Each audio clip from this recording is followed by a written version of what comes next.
the ADL, and the other one is the JDL.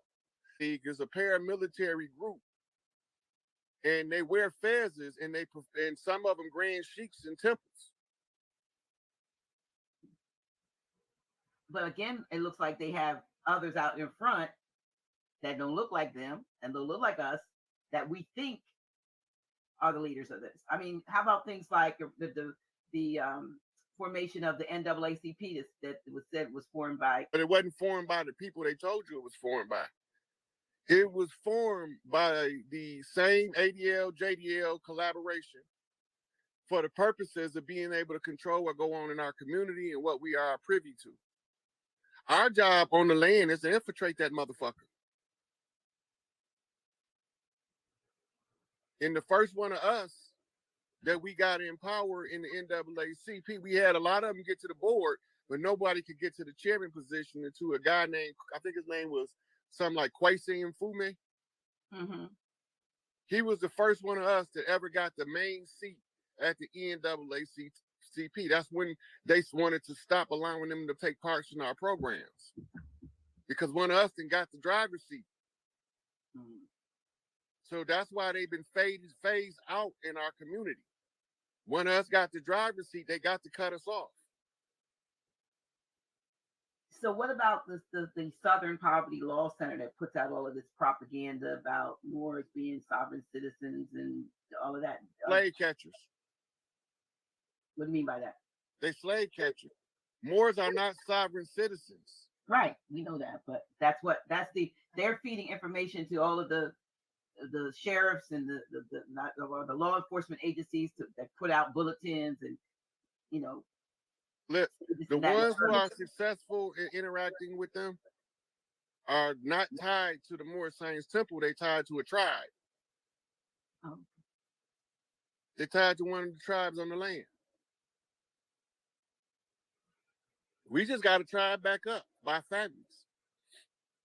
But for a lot of us, they don't know. They don't even know. It's funny, you know. I'm looking back. My dad just transitioned in February, but when I say ask Dad where he's from, my dad told me back in the. He said I'm a Blackfoot Indian. He's born in Georgia, born and raised in Buena Vista, Georgia. And I said, why, Dad? Why you say that? Because you got black feet. I didn't even know there was a Blackfoot Indian, so-called Indian tribe. Yeah, they are an Iroquois sub-tribe. Some of the bigger tribes is made up of smaller tribes. Mm-hmm. The branches of the Iroquois Nation is Crow, Blackfoot, I think Choctaw. It's a few more of them. Most of the Seminoles. Okay, so when we come to your land, our chief got to meet your chief and say, hey, we coming to give you aid, render aid and assistance. Then they exchange gifts. Then they smoke the peace pipe. Then they go to give a daughter to the chief from each clan. They exchange daughters. This is called tying the blood ties. Now, no matter what happened, I'm not turning on you and you're not turning on me because we family for real now. Mm-hmm. My daughter married your son and my son married your daughter. So now, whatever happened, all of the chiefs know we ain't finna back down from that agreement, because I'm not going to give my daughter up just because I want to infiltrate you. We don't operate that way, but the enemy does. That's why Elijah Muhammad said the last trick of the devil would be to freely give you his woman. The only way you can tell his woman is because she don't take care of the yoni. That's sacred in our culture. All of our women tell us boys when we growing up, if she stink up the room, don't touch it. Right? That's our culture. That they culture not like that. So she don't have to take care of her portal. In our culture, it's mandatory. That's one of the first things that the women start teaching their daughter early about her body. You know, don't nobody supposed to touch you down there. If anybody touch you down there, you're supposed to tell mommy or daddy. Period. Right? So she's starting to learn respect for her body at an early age. We teach the same thing differently to the boys, but that's taught by the men. I don't think that goes on anymore. Yeah. We don't have those rites of passage in play anymore. No, we don't. That's been replaced with a 12-step thinking detoxification program called school. And the word school is a Yiddish word from the Yiddish word shul, Shool, which came from the Hebrew word Sheol, which is Sheol. And we all know if we read the book that Sheol is hell. Hell is hell. That's what I'm saying. So we sending our kids to hell. We feeding them to the beast. Oh my. Y'all hear that? So if you study Dr. Amos Wilson, he'll say, how in the hell can you let your enemy educate your child and expect to be to rise up out of the condition? He only gonna teach your child what's required to keep him in that condition. Absolutely. It's the same with Carter G. Woodson, the miseducation of the Negro tell you the same thing. If you control the way a man think, you need not worry about his actions. Right? So once we understand that the mind of the oppressed is the greatest weapon of the oppressor, then we know to pull our children out of a system of miseducation so that we can properly educate them. That's true. Wow. History books before 1900 don't tell the same story as history books after. And that's why they cost so much more. Not because because it's a lot of them. But they cost more because you have to pay the cost to be the boss. You got to pay the price to get the knowledge required to break free. Right? Yeah. So I done paid the cost. That's why the money don't move me, because I know the system is fraudulent. And the next thing to fall is the money system. The money system and the media is the next two things to fall. The media, you're going to know they fail when you got new faces telling you the truth. Yeah. Well, it's starting to happen slowly, and I hear all the time about the viewership in some of these major outlets, how much it has dropped.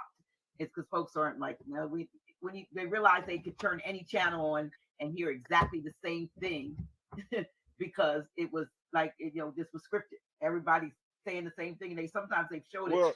All of the news. Yeah, saying the same thing at the same time, different news. This is why they only get all of the news get their news from two places.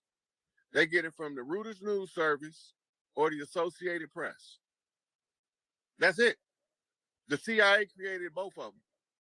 But that they said there's some main players, but there's only a couple, like maybe, I think it was like 6 owners of all of these major outlets are owned by, say, just a handful, 5 or 6 people.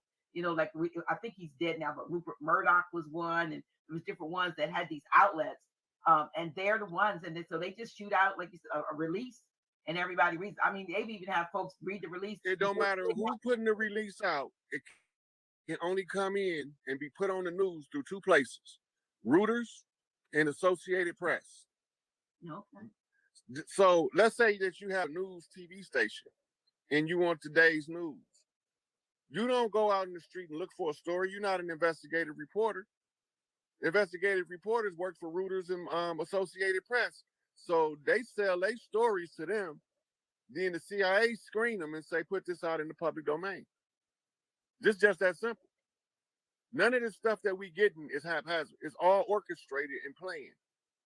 We believe that when the news report on the story that is local and it only affects that our news people found out some news. Right? And the big story is the story that play out on all of the channels.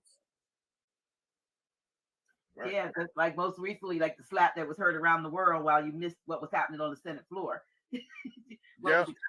So when the slap came about, it was 2 things taking place. It was the beginning of the invasion. It was the opening up of the Hunter Biden laptop in the evidence. Right? Because now, once this start rolling out, it's going to bring in the Podesta files, which that's not a coincidence because it happens too often. Right? So this lady had to go around worrying about the rest of her kids for the rest of her life, because if she tell what happened to her daughter, they going to do that to the worst to the rest of her kids. That's some foul shit. Don't no mother won't have to carry that burden, keeping the secret of who killed one of your children to keep the rest of your children alive and safe. Some deep stuff. Yeah, that's a trap. Secured party creditor, UCC1 is all uniform commercial code regulated adhesion contract scenarios. So It's a trap, is what you're saying. It's a trap. It worked for a while till they get tired of your ass telling people. Then they charge you with fraud for doing it and lock your ass up. So a couple hundred guys in the federal joint right now for it that got pulled out of the state for trying to use it to get free from prison that I knew personally. Really? It wasn't that they was wrong. It's a loophole they can't close. So they got an alternative. Any mistake made in the paperwork is considered a fraud. If you forget to dot an I across the T, it turns the whole paperwork into an action of fraud. It's a trap. And it no longer applies anyway because the corporation is defunct. Washington, D.C. is closed. We see in the movie. That's all we seeing. They playing out White House scripts from Castle Rock Studios. Senate scripts is playing out from some other building that ain't the Senate building. Nobody ain't even noticed the decor being different. The size of the ceiling is lower. Ain't no balcony for all of the delegates to be in there. We ain't noticed none of that. We just watching them talk, thinking that they telling us the truth. And they talking to us with double speak. It's a politician every politician got to learn double speak. Just like you got legalese, you got medicalese, and then you got politicalese. The political language is double speak. Tell the people one thing means something different. That's why the elders told us pale face speak with forked tongue. That means he's telling you what he want to tell you, and then he's telling you what he told to tell you. He's telling you two different things at the same time. And if you listen to him, pale face speak with forked tongue, one tongue telling the truth, the other one telling the bald face lie.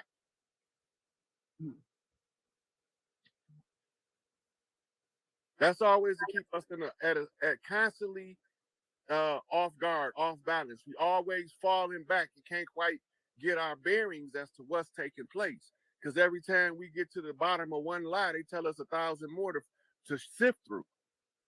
Right. The Black Zionist says, I live in DC here. I live in DC, but it still looks open. DC is closed. Matter of fact, they just made it public that they evacuated the what's the building, the Senate building, the State House, whatever the fuck it's called. They made it public that they evacuated it about 2 or 3 days ago. Really? Yeah, they evacuated like it's a threat, or they're just. So this is the cover story to let the people know why DC closed. They're saying they're preparing for a attack. Okay.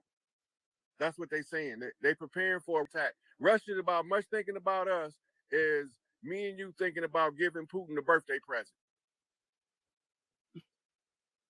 And he ain't crossed my mind until they brought up Russia. So you know I wasn't finna buy him no birthday present. Russia ain't thinking about us. I posted that 1.5 years ago. As soon as they tell you that we about to go to war with Russia or China, they lying. The deep state got private militaries on all land masses, masquerading as contingents of the real military. Mm-hmm. So it was a buzz that was real heavy with Secret Service and with the CIA leading up to that the old man Bush and LBJ was collaborating to change. That was also, when they say he wasn't playing ball, it was also in reference to Fidel Castro in the Cuban Revolution and the missile crisis. Because Fidel Castro was an American baseball player in college. And a lot of people don't know that. So if they're looking for that, thanks for the memories PDF. It's by someone named Bryce, Brice Taylor. Very interesting read. It's not interesting as much as it's shocking, but it's the stuff that goes on that we're now just finding out about. So wow. Someone says Hollywood's closed, so they hit Studio City. They also doing a lot of stuff in Georgia.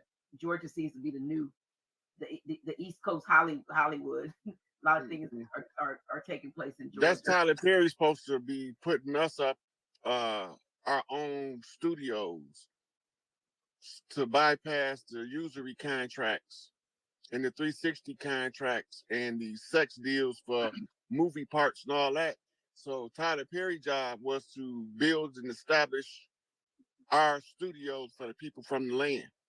Well, okay. Yeah, my middle son is has been an extra in some of his movies, and he lives right near. He's not far from the studio, so I'm glad to hear that he's not a part of the problem. I didn't know, because you never know. Well, they classify him as a huge problem. They or us? They, the system. Okay.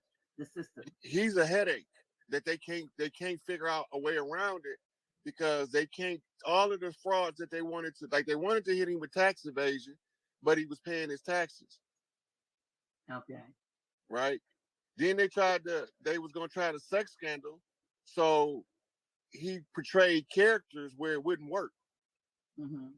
Right. So everything that they was going to use against him, somebody was tipping him off on how to play his hand so he could stay a step ahead of him. I got my suspicion, but I don't know it to be the fact yet. Mm-hmm. Wow. Let me see. We're gonna go out in. I'm gonna take a few more questions. If there are actually any questions, I'm kind of looking at some comments. Do the research background. So, okay. Let me see. Any questions? Any questions, y'all? While we got this record keeper. It's funny you call me that, because that's what I call Todd. Really? Okay, but you record keeper, Gresham knows a lot. He knows a lot. But I'm saying, you and I have spoken. I think the first time we had a conversation, we talked for 2 hours and 18 minutes, and that was an introductory conversation. And the next time I called you for something, I was like, I think I woke you up. An hour plus later, we were still talking. Because the knowledge was coming out, and I just appreciate you, and I appreciate knowledge. Anybody who, in some of the folks here in the chat appreciate the dearth, if you will, and the breadth of knowledge that you bring, and you're able, almost all subjects that are brought up, you are able to speak on it, and that's a good thing. I mean, you're not stuttering and stammering and saying I think and so forth. When you can be definitive about what it is you say, and then it's up to each one of us to put it in our own filter, and if it resonates, fine. If it doesn't, it's okay. Everything, the truth don't work with everybody. Well, we're not all supposed to always believe the same thing all the time. That's right. That doesn't even make sense. Yeah, we'd be cookie cutter. It's 8.4 billion people on the planet. Can you imagine everybody trying to do the same thing every day? That don't make sense. So everybody ain't supposed to agree with me. Right. But they're supposed to be triggered to go do some research on their own to find out where I might be missing something, because they might be the missing piece. Right. Yeah. The fact that they disagree with me could send them back to get a piece of information that could bridge a gap somewhere. Mm-hmm. Right. So that's why we all become equally important. No big eyes, no little U's, no respecter of persons. Right. Mm-hmm. Right is right, wrong is wrong, and you can't dress that motherfucker up however you want it just because you want it to be different. Right is gonna still be right, and wrong gonna still be wrong. Right. We gonna still be over here, and we ain't from Rome. Mm-hmm. And they say all roads lead back to Rome, which is the Papal Bulls. The Papal Bulls is the decrees of the Pope to usurp the land, or what they call execute the white man's burden of civilizing the world. But how you gonna civilize somebody that was building monuments you can't even duplicate?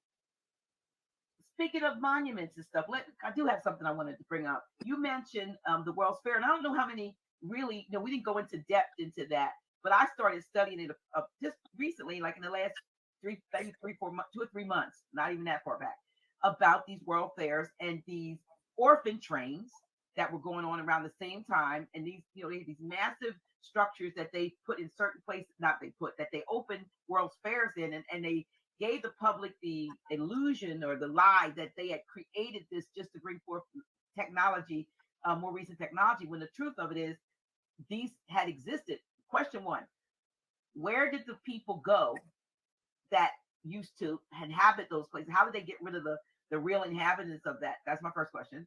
A lot of our major cities like Chicago, Detroit, New Orleans, a couple cities in New Jersey,